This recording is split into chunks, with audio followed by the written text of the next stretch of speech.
It's finally time to say goodbye to the old banner. We have the brand new Occult banner, which you can use the new Spirit Wisps into, and you can even get yourself a new Ultra Requiem Vanguard Secret Rare, which is crazy. So super simple. What have they added in this update? There is a new Occult raid. This is a new raid, the Mountain Shrine, which has Act 1, Act 2, Act 3, and it has the Infinite mode, which I did clear. I want to make sure, of course, that I know what's going on, and I'll show you guys, of course, what you have to do. And you're wondering, why do I have to clear this raid? Super simple. You can get yourself the new Spirit Wisp, which you can use to buy yourself the new Occult items. So now we know where we can get everything. How do we play this? I have already cleared this. You can see I have 10,500 of the souls. I wanted to grind some, so I know that I can spin some units, but I'm going to show you guys, of course, how I did it and how I cleared. So the team I am using right now is super simple. I'm using Vegeta Super Awakened. We're using Gojo Infinity. We're using Takaro. We're using Chaser Blood Curse. I'm using Julius Explosion, but we don't really need this one. I like it because of slows, but you can just fill in any other units in here, to be honest. And I'm using Sprint Dragon. We're gonna go dive into the last one. The Act 1, 2, and 3 should be very easy for you to clear. So I'm gonna show you guys how I play the Mountain Shrine. So in my opinion, all starter cards are trash besides the Money Surge. Get this one. If you don't have it, of course, just reset. So the start is gonna be super simple. We're gonna place our Vegetas down together with our Chaso Blood Curses, and then we're just gonna go ahead and max out our farms.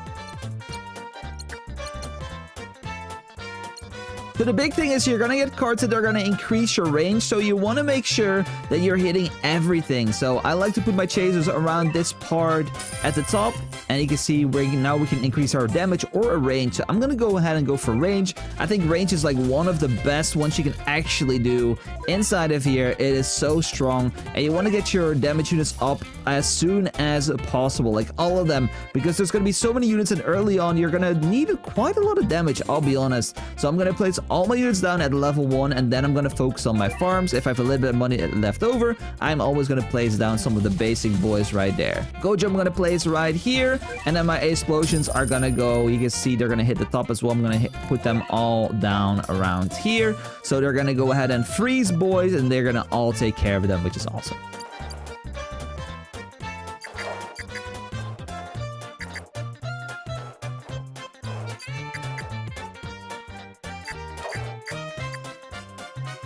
Okay, all my sprint ranks are max. My Takaroda is going to be at level 3. It's time to upgrade my Gojo a little bit, because the boss is going to spawn at around wave 10, and the big thing that you have to do is make sure you're going to put this on bosses. The first boss that appears is super duper fast, so you want to make sure that all your units are actually focusing the boss. And that's going to be super important, because you don't want to die because you don't take down the first boss. It's going to be a waste of time. So the NPCs, of course, take a long time to even get there. So make sure that this is set to bosses and upgrade your Gojo first. You can as well upgrade one of your Chasos first, because that is very good as well if you don't have Gojo. But I'm going to prefer Gojo because he's going to do so much damage. You can see that Z Plus is doing a lot of work. And we're going to go ahead and increase our unit's damage by 18%. I am going to choose either range or damage all the time, and all the other options, in my opinion, are not that great. We now have max purple, which is awesome. So now we can focus on Takaroda if we want to. We can as well, if you really want to be secure, go ahead and put like 1 point or 2 points in every unit. It's not too expensive. We're going to have to upgrade all of them eventually anyway. And you can see here she comes, Turbo Grandma. Look how fast this boss actually runs. And this is why we need to focus all of these on the boss as soon as possible, because she needs to go down. So you can see right there, boom. When she comes to range, she is going to get taken down by all my units as soon as possible. And you can see there's plenty of time, but if these are not focused, then she's just going to sprint and go towards the house and take us all down. So because we have survived the Grandma Wave, we are just going to focus on Takarona maxing. There we go. And now it's simple. We are just maxing all our units, and that's technically it. The only thing that will sometimes be a wave where we're going to have to use a charm. I'll show you guys that, but we're just going to go ahead and keep on upgrading everything, and our order is super simple. We are doing Gojos, then we are doing Chasos, then we are doing Vegetas, and then we are doing the explosions. So, and as well from these, you can see we never want any better enemies. We don't care about the event currency, to be honest. You can if you want to, but in my opinion, just go for some extra damage. You want to be sure. Of course, if you have a very strong team, you can choose those multipliers to get more event currency, but I think at the start, it's fine to just go ahead and stack some damage. If you're like, I am very strong, you don't have to do it.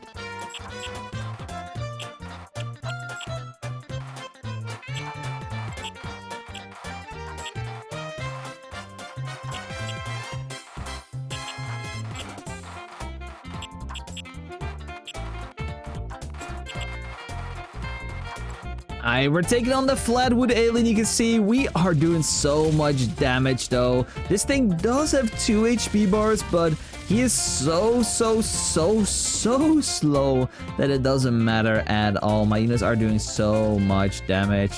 Of course, we're gonna upgrade this even more. Final flash. Boom.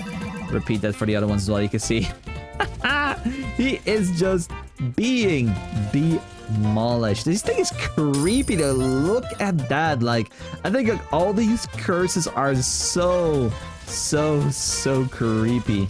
But yeah, this is why I love Explosion. Like, they're just stunning the boss and slowing it down. And you can see the range of this character is crazy. It's gonna become like the whole map. It's actually insane. But yeah, he's not even gonna get past my chases, I'm pretty sure. And there we go. He is down the drain. Like, a lot of them are getting stunned, and that's why, of course, you need a lot of units, because of these stuns is really annoying. They just happen over time, and you want to make sure that you have a lot of units so they don't get perma-stunned. Here he is, the Turbo Spirit Crab. This is where we have to use a talisman. So we're gonna right now click this, and it's gonna get rid of the Turbo Crab's big shield that is gonna be there forever. But you can see even this thing at 4 mil HP right now. Look at the range of this explosion. It's the whole map. It literally is the whole map, and that's why I love this unit. It just covers everything from start to finish, and because it always stuns the bosses and stuns everyone, it is just, in my opinion, such a good unit to have on the board, and that's why I love this thing. It's so good. So as well, these are the 3 best cards you can actually have. You can choose any of them, in my opinion. I think Boss Slayer is the worst one. I think damage is very good. Cooldown is very good as well. I'm gonna go for a little bit of damage. I'm just like alternating the cooldown damage and range ones, and then if there's nothing else, I'll get the boss damage, because the bosses die so quickly. They normally don't even reach like here, so I don't need 50% more for them to never do this whole circle, so it is what it is. Okay, we're at wave 30. You can see the Acrobatic Spirit is gonna arrive. This thing is gonna be absolutely melted, and we have our last upgrade. We are fully maxed, and this is why, in my opinion, the money one is so good. You are maxing out your units so fast, and it is literally gonna make it super AFK. I now literally could go for dinner or anything like that, because the last 20 waves, nothing happens until the last wave, because then I have to press one more charm for the final boss. But you can see my units are doing so much damage now that it doesn't matter. The only thing you can do with the extra money you're getting is you can reposition your units. Like, if you believe that you're, for example, not hitting this spot or whatever, you can reposition your unit a little bit. But you can see I'm hitting everything everywhere. So this is the best positions I figured out for myself, especially with like the range increase we had. You can see my Vegetas are hitting literally from here as well. These are hitting everywhere. These are not fully hitting everywhere just now, but it's fine. They don't need to hit like the start. They're hitting all of this right here, and Gojo's hitting the whole map as well. So you can use money to reposition. If you really need to and you're a little bit weak, you can always reposition your units if they're maybe not reaching like the bosses somewhere here or whatever. I don't know. Like, I don't know what everyone's using, but yeah, we're just gonna have to chill and just go ahead and make it to wave 50. And of course, if you want to, you can choose for multipliers, maybe some extra to give you some more of these spirit tokens and stuff. But yeah, I'm just gonna go ahead and chill and let this continue on. There we go, the level 50 wave, and we're gonna use one talisman, and boom. There we go. So now we have to use the talisman, and he is vulnerable again, and this is going to be a smooth sailing. I used a few more multipliers to go ahead and get myself a little bit more tokens, but it's better to use them early on because it doesn't multiply the end spirit amount of shards you're going to get. but only the ones in the future. So if you manage to use some early on, you're gonna get a lot more of these. But you can see right here, you can easily make it to this. I could have probably used like 2 or 3 more currency multipliers, but it is what it is. And there we go. This third bro spirit crab is gonna go down the drain. Look how creepy this thing actually is. It's actually crazy. And of course we have one lurking in the back over there, but this thing is disgusting, but he is, I think, so pretty cool though. But yeah, you can see right here all the other mobs are dead. There's plenty of time for me to take down this boss, and we're gonna earn some nice rewards. So yeah, that's how I would do it if you would farm this. Of course, you can automate this as well. It's a little bit RNG, of course, what you're gonna get, but it's good to use an auto farm to farm the infinite waves instead of the other ones, because it's just a lot more of these currencies. It's like 30 minutes to do this, so you can see there right there in a second. And boom, there we go. We got ourselves 1850 of the spirit race. Oh, we got Saiko! What? Let's go! We actually got him. What? Okay, I didn't expect to get him. And what is that? A 0.5% chance? Huh? Okay. I'll definitely take that. What? I returned to lobby. What? We got ourselves the unit. I have never gotten that. That is actually crazy. Wait, what is the chance of that? Just showcasing this, and I've never gotten one. This is my second run as well, my second full run. What is the chance? 1.5% in 2 runs. Easy game. Alright, so we have ourselves Saiko right here. 274 damage. As a base, we can of course feed him some stuff. Bomb level 56, definitely worth checking out. And now it's already 1,000 damage as a C unit. Wow. Spirit Shop Saiko, what does he actually need? Do we need him for anything? Yeah, okay, so we need to get ourselves Nessie for the upgrade. Okay, so we're gonna just buy one Nessie already.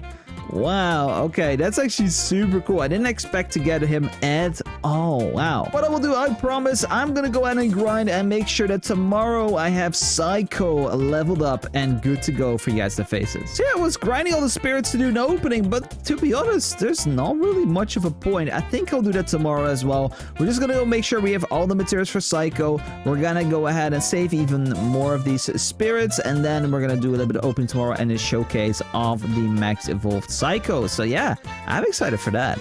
So with that insane stuff out of the way, I do want to give you guys the brand new code that has appeared inside of Anime Vanguard. So we're going to go ahead and give you guys the Turbo Nico Grandma. Use this for 5 trade rerolls and 15,000 gold. Absolutely awesome. So that's going to be the brand new code inside of Anime Vanguards. And the last thing I'm going to do for today is going to be super simple. We're going to go ahead and trade reroll our new Saiko. So we have 10 rerolls only, but maybe if we're lucky, we get something. And like I said, boom, Ethereal, boom, 20% damage minus, maybe pretty bad for him, but you know, I'll definitely take it.